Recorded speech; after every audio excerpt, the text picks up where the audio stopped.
Internet, ठीक है। ये ऐसे टॉपिक है जिसकी कोई एक बुक नहीं मिलती है, कोई डिफरेंस हो जिसमें सारा चीज़ आ जाए, उसके लिए अलग अलग से पढ़ना पड़ता है या कोचिंग नोट्स में डिपेंड करता है।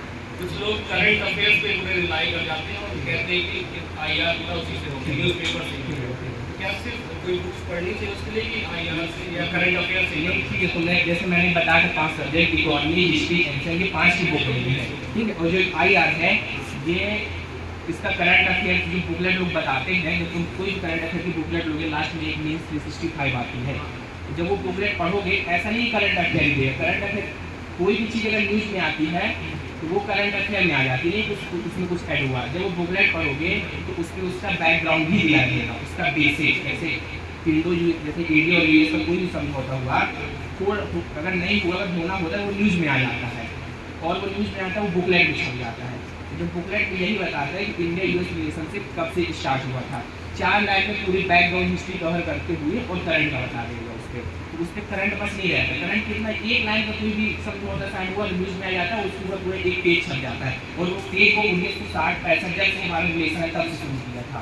तो इसके लिए कोई PT 65 करंट अफेयर जो भी ऐसे ऐसे मतलब सब्जेक्ट है, मेन सब्जेक्ट है, छोटे छोटे सब्जेक्ट हैं, इसके लिए मेंस के जो मेन वही तो बोला, मेन 5 सब्जेक्ट कोर कर लो और उसके लिए टेस्ट पेपर पे रिलाई करो, और जो लास्ट में करंट अफेयर कंपाइलेशन आता है सब्जेक्ट का, वो कर लो। इससे बेस्ट ये साइंस एंड टेक में, ये इंटरनल सिक्योरिटी में, ये इंटरनेशनल रिलेशन में, और ये एग्रीकल्चर में 5 सब्जेक्ट कोर करना है, और इसका इसी से करना है। और उसमें पढ़ो तो करंट बस नहीं रहेगा, करंट तो एक ही लाइन का रहता है, वो पूरा पेज रहता है, पूरा बैकग्राउंड कवर करके हो जाता है।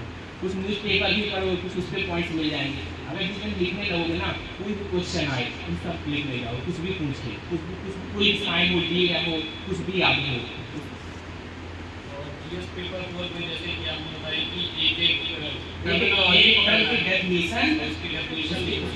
एक दो मॉडल आंसर देखना, सब डेफिनेशन, मॉडल आंसर और केस स्टडी में मॉडल आंसर देखो, और जितना प्रैक्टिस कर सकते हो करो, और खुद चेक करो, प्रॉपर से मिलाओ पहले, फिर खुद चेक करो, तो खुद समझ में आएगा मेरा कहाँ है। पहले ये करो, जब इतना हो जाए तब फिर कोचिंग में टेस्ट सीरीज लो, तब फिर इस तरह इम्प्रूवमेंट हो जाएगा। लास्ट आप ऐसे के बारे में बताइए। ऐसे मैं कोशिश करता हूँ लिखने की, पर इसमें क्योंकि फिलोसफिकल ऐसे होते हैं कुछ, इसमें डायमेंशन ही नहीं सोच पाते कि इसमें क्या क्या लिख सकते हैं। तो इसके लिए अभी तुम जो लिख सकते हो वो लिखो, जो दिमाग में आता है। एक वीडियो देखना, एक ब्रेन स्टॉर्मिंग का वीडियो होता है, जैसे डायमेंशन कैसे निकालते हैं। जैसे कोई भी टॉपिक फिलोसफिकल हुआ है, पहले तुम्हें टॉपिक समझना है, उस फिलोसफिकल को तुम GS की तरफ बनाओ, अपने आप कन्वर्ट करो। कन्वर्ट कैसे करोगे कि कोई भी चीज़ होगी, जैसे उसका बैकग्राउंड लेगा, कुछ याद क्या पहले कभी हुआ है एंशिएंट टाइम में, हर चीज़ को तुम एंशिएंट से कनेक्ट कर सकते हो और प्रेजेंट पे ला सकते हो। हर चीज़ को टाइम के स्पेस से कन्वर्ट कर सकते हो कि वो शॉपिंग में अमेरिका में कैसा है, US में कैसा है। पहले टॉपिक समझना पड़ेगा, टॉपिक समझना पड़ेगा, उसको GS बना लिखो। तुम कुछ भी उल्टा से उल्टा लिखो, बस अभी लिखो। जब 30-40 टेस्ट हो जाएंगे लिखने के बाद, फिर जैसे साइकिल चलाते हैं लोग, पहले कैंची चलाते हैं, कैंची डंडा डाल के चलाया होगा, इधर उधर हल्के हुए, लेकिन एक टाइम के बाद तुम्हें बैलेंस पा जाते हैं साइकिल पे। उसी तरह जब लिखने लगोगे, एक टाइम बाद तुम्हें बैलेंस मिल जाएगा। सिर्फ लिखना है, टॉपिक समझना है, लिखना है, देखना है, लिखना है। डायमेंशन सोचो, कुछ भी डायमेंशन बना दो, पीछे रफ पेज में जाओ, इकोनॉमिक इसका इम्पैक्ट क्या है, सोशल इम्पैक्ट क्या है, पॉलिटिकल इम्पैक्ट क्या है, सोशल इम्पैक्ट क्या है, सोशल के बारे में ये डायमेंशन बना रहा है कि US में कैसा होता है इस टॉपिक पर, हमारे यहाँ कैसा है, केरल में कैसा है, UP में कैसा, बिहार में कैसा है। अपने आप डायमेंशन बनाओ, यूनिकनेस लाओ, क्रिएटिविटी दिलाओ, सिर्फ लिखो बस। और ऐसे का जैसे कि स्टार्टिंग करना है तो कुछ लोग कई फॉर्म में करते हैं, कोई पोएट्री फॉर्म में करता है, कोई कोटेशन डाल देता है। तो इसके लिए ये सब चीज़ें कहाँ से इकट्ठा किया जाता है? ये मेरे पर्सनल एक्सपीरियंस पे आएगी। जैसे मैंने पूछा था क्रिएटिविटी कैसे है, ये पूछा कोई वो क्या डालता है, कोई पोएट्री डाल देता है, कोई एग्जाम्पल डाल देता है, तो स्टोरी फॉर्म में कोई स्टोरी फॉर्म में डाल देता है। थोड़ा बहुत कुछ तो प्रिपरेशन होती है, कुछ राइटिंग स्किल होती है, और खुद का कुछ पर्सनल एक्सपीरियंस होता है।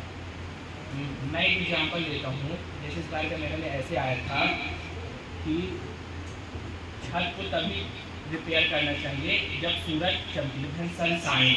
मतलब इसका मतलब समझ गए कि क्या हुआ।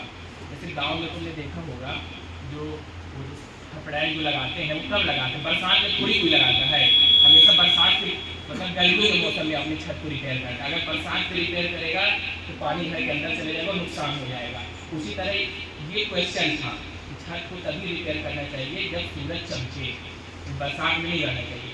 और इसका डायमेंशन तो कुछ भी कहीं से बोल सकते हो। तो इसका डायलॉग ऐसे नहीं, कहीं से इसका एक डायलॉग था, एक हमारे सीएम शिवराज सिंह ने दिया था कभी दिया, मैंने कभी नहीं पढ़ा, मेरे समझ नहीं आया था, मैंने यूट्यूब में देखा, उसमें डायलॉग ये दिया था जिन्होंने कमलनाथ की सरकार में गाई थी कि सुख में सुमरन, दुख में सुमरन सब करें, सुख में करें न कोई, अगर दुख में सुमरन सब करें तो क्या दुख, ऐसा कोई डायलॉग ये मेरे को याद है, मैंने यही से स्टार्ट किया। तो कुछ पर्सनल एक्सपीरियंस होता है। ये इंग्लिश है, इंग्लिश से कोई दिक्कत नहीं, इसको आप क्या बोलते हैं, इसके इन्वर्टेड कॉमा में और कैपिटल लेटर में आप हिंदी के कोर्स डाल सकते हैं, मगर ऐसे का पूरे ऐसे का 5% से ज़्यादा हिंदी में नहीं होना चाहिए। ये मगर 10 पेज से लिखे हो, उसमें पूरी हिंदी के कोर्स है, इसको हिंदी में डाल सकते हो। एक इन्वर्टेड कॉमा बनाओ और कैपिटल लेटर में अलग से अंडरलाइन करो, स्पेस दे दो, अलग से ही चलते। कहीं भी देखो न्यूज़पेपर इंग्लिश पढ़ते हुए तो हिंदी के कोर्स आ जाते हैं बीच में इंग्लिश में कर, हाँ मतलब लिखो हिंदी में भी, इंग्लिश में नहीं करना, हिंदी में लिखना है। जैसे दो को DUKH इसी तरह लिखना है तुम्हें, इन्वर्टेड कॉमा अलग से लिखना है। ये एक्सपीरियंस करते रहो, अगल बगल की चीज़ें पढ़ो, न्यूज़पेपर पढ़ो, मैगजीन पढ़ो, जो भी आए दिमाग में, लास्ट में फिर लिखो, लास्ट में वहाँ पे तुम परफॉर्म कर ले जाओगे। एक लास्ट क्वेश्चन है मेरा इसी साथ में, जैसे कि आपने कहा कि प्लान बी नहीं हुआ, बट आपने फर्स्ट अटेम्प्ट दिया नहीं हुआ, उसी बीच अगर हम स्टेट पीसेस दे रहे हैं वो भी प्लान बी नहीं होगा। Plan B state PCS plan B नहीं कह सकते, क्योंकि स्टेट पीसीएस और यूपीएससी काफ़ी मैच करता है। तो अगर दोनों एग्जाम अगर मतलब दोनों अगर सेम चीज़ पे आ गए कि भाई अगर मेरे यूपीएससी करना है एमपीपीएससी करना है, अगर तुम्हारे अगर यूपीएससी करना है यूपीएससी के साथ जाओ, और अगर 1 या 2 महीने का टाइम अगर मिलता है तो तुम एमपीपीएससी कर सकते हो, क्योंकि उसको तुम्हें ज़्यादा एफर्ट्स नहीं लगाने पड़ेंगे, वही हिस्ट्री, वही ज्योग्राफी, वही इकोनॉमी, सब कुछ करना पड़ेगा।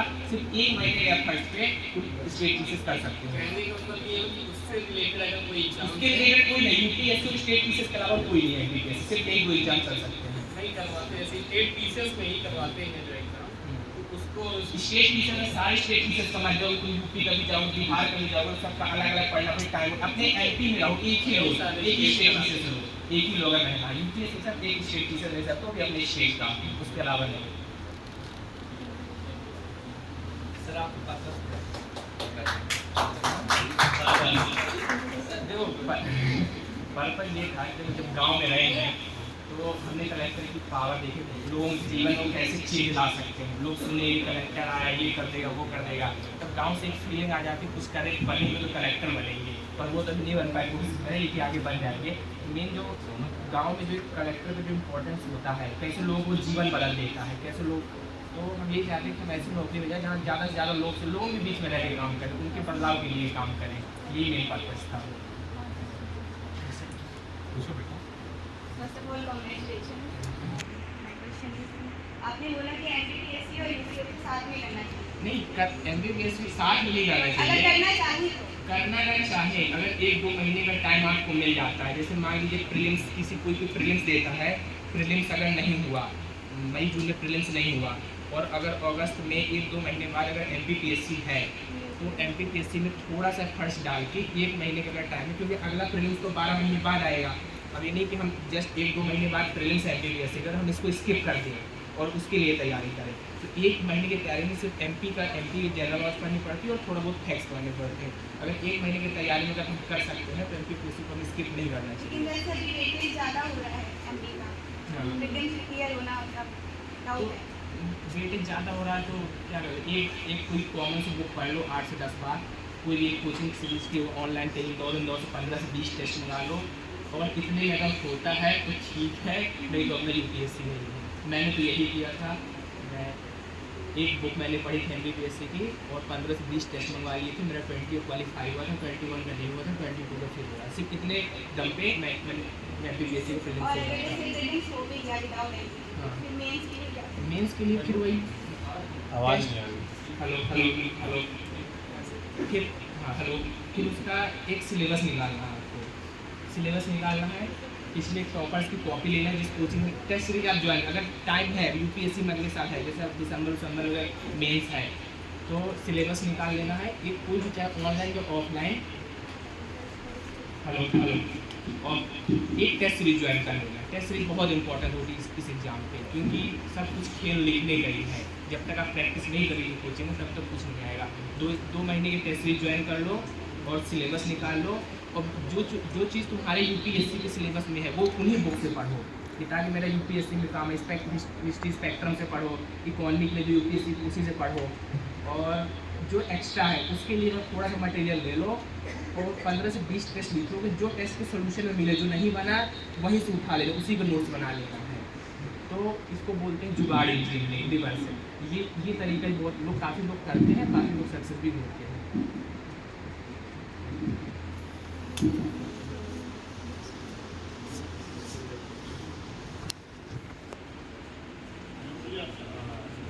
कुछ बच्चे अभी डाउट में होंगे शायद, पूछा नहीं किसी ने, लेकिन सोचते होंगे कि मीडियम में टाइम क्या पड़ता है।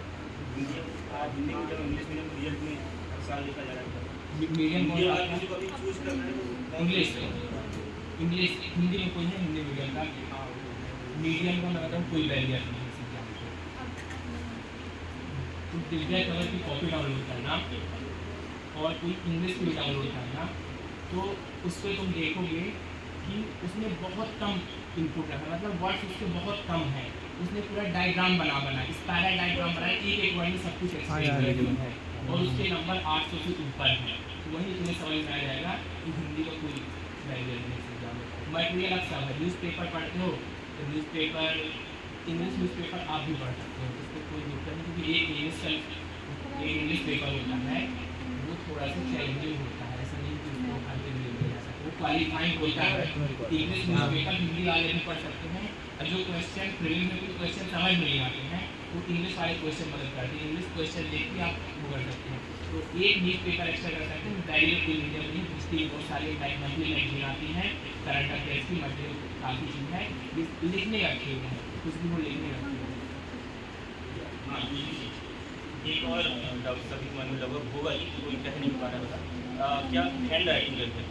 हैंड राइटिंग का इफेक्ट भी बहुत ज़्यादा पड़ता है जब पड़ता है, हैंड राइटिंग का इफेक्ट बहुत ज़्यादा पड़ता है। जिसकी हैंड राइटिंग अच्छी होती है उसको मार्क्स मिलते हैं। प्राइमरी तो होता है कंटेंट और साफ सुथरा, ये तो होना ही चाहिए। और दूसरी बात, अगर हैंड राइटिंग कोई इम्प्रूव कर सकता है, मैंने हैंड राइटिंग इम्प्रूव की मेरी नहीं है, मैंने 4 लाइन कॉपी खरीदी थी मेल्स के पहले, और 1 घंटे मैं 4 लाइन कॉपी में ABCD कर्सिव राइटिंग बनाता था। और मेरी हैंड राइटिंग इम्प्रूव करने कुछ तरीके यूट्यूब में देखोगे, उसको पैरेलल लाइन्स बनानी पड़ती हैं, तो उस पर आंसर टेढ़े मेरे नहीं आते। तो जिसकी भी हैंड राइटिंग खराब हो तो वो भी सुधार सकते हैं, 1 महीने में सुधर जाती है हैंड राइटिंग। 4 लाइन कॉपी कर दो, एक आधा घंटे डेली प्रैक्टिस करो।